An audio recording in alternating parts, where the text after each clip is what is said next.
Olá, bem-vindos ao canal Matema Sampa, o canal do Pensar Otimizado.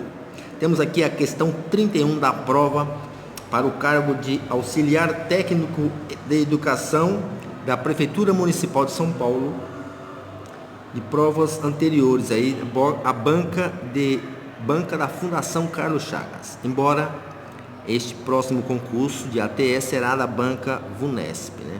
Também trarei algumas questões aí relacionadas à banca VUNESP.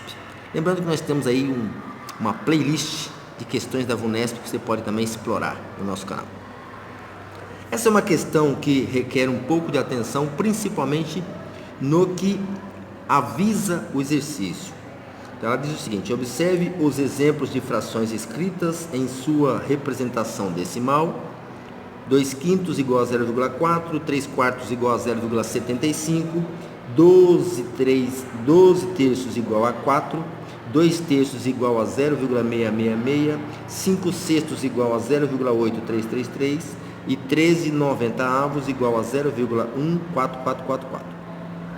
E aí a questão deve-se frisar o seguinte: uma fração irredutível gera uma dízima periódica sempre que seu denominador for um número formado apenas, então sempre é uma palavra importante aqui no texto, sempre que o seu denominador também é uma palavra importante, que é a parte de baixo da fração, for um número formado apenas por fatores primos.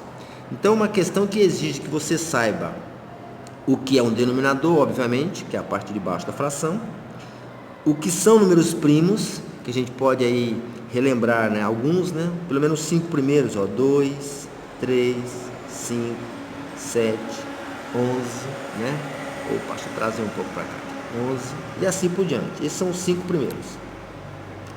Então, nós temos uma questão que vai falar que o denominador, se ele for sempre apenas números primos, aí você tem uma dízima periódica. E quais são esses números primos?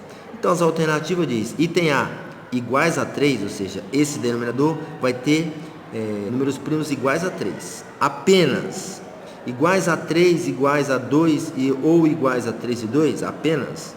Diferente de 2, diferente de 5 ou diferente de 2 e 5, apenas isso. Iguais a 2, iguais a 3 ou iguais a 2 e 3, né? Inverteu, né? E diferente de 2, diferente de 5 e iguais a 3. Nós podemos aqui ir fazendo uma questão. Iguais a 3. Bom, aqui a gente já percebeu que essa já não é. Por quê? Aqui nós temos um denominador igual a 3, no entanto, isso não é uma dízima. Lembrando, para quem não se recorda, que dízima periódica é quando você tem após a vírgula apenas números que se repetem, ou apenas números, um deles que não se repete, no caso, né? Você tem infinitos números e você vai ter uma repetição, um período. Aqui nós temos uma dízima simples, periódica simples, você tem apenas número que se repete. Aqui nós temos um número que não se repete, melhor dizendo, né? Então essa é uma dízima periódica composta. Essa também tem uma parte não periódica, que esse 1 é uma dízima periódica composta. Então, o que acontece? Se a gente tiver apenas números 2, você vai ter uma dízima periódica? Não, aqui você vai ter só apenas números 2, 2 a segunda, que é o 4, né? Isso não é uma dízima periódica. Se tiver apenas número 5, vai ser dízima periódica? Também não. O que você tem que ter aqui, na verdade, é números diferentes de 2, diferente de 5 ou diferente de 2 e 5. Se acontecer isso, aí você vai ter uma dízima periódica.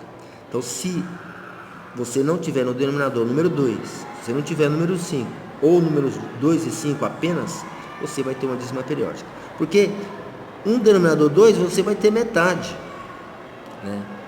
Você vai dar para dividir por 2, então se o número não for um número decimal, um número exato, vamos pensar assim, 10, mas se ele for 11, você vai ter 5,5. Se você dividir por 5, você vai conseguir pensar numa divisão por 10, você vai deslocar a vírgula uma casa, né? E você vai ter a metade do número dividido por 10 também. E 2 e 5 é a mesma coisa, porque divisão de 2 e 5 é a divisão por 10, né? Se você tiver um fator comum, ou fator comum não, dízima periódica. Se você tiver nos denominadores 2 e 5, como fatores primos, você vai ter, na verdade, o número 10, né? O 10 decomposto fator primo é 2 vezes 5. Então, não pode ser iguais a 2, né? Apenas. Porque se for 2, você já consegue fazer divisão. Iguais a 3 apenas. Aqui nós percebemos que não pode ser. Diferente de 2, diferente de 5 e iguais a 3. Iguais a 3, nós já vimos que não pode ser simplesmente iguais a 3. Porque tem situação que é dízima periódica e tem situação que não é. O caso aqui é aqui. Ok? Então, a alternativa correta é a alternativa C, diferente de 2, diferente de 5 ou diferente de 2 e 5. Certo? Aí sim nós teremos uma dízima periódica. Questãozinha que requer um pouco de atenção aí e análise para que você consiga acertar. Portanto, a alternativa C é a alternativa correta para este item desta prova de ATE, Auxiliar Técnico Educacional, você se preparando aí para a prova de 2019 da Prefeitura de São Paulo. É isso aí, espero que você tenha gostado e tenha aprendido. Prestigie o nosso canal, claro, compartilhando com seus amigos, se inscrevendo se ainda não for inscrito. Um abraço, muita paz e felicidade a todos, até o próximo vídeo. Tchau, tchau.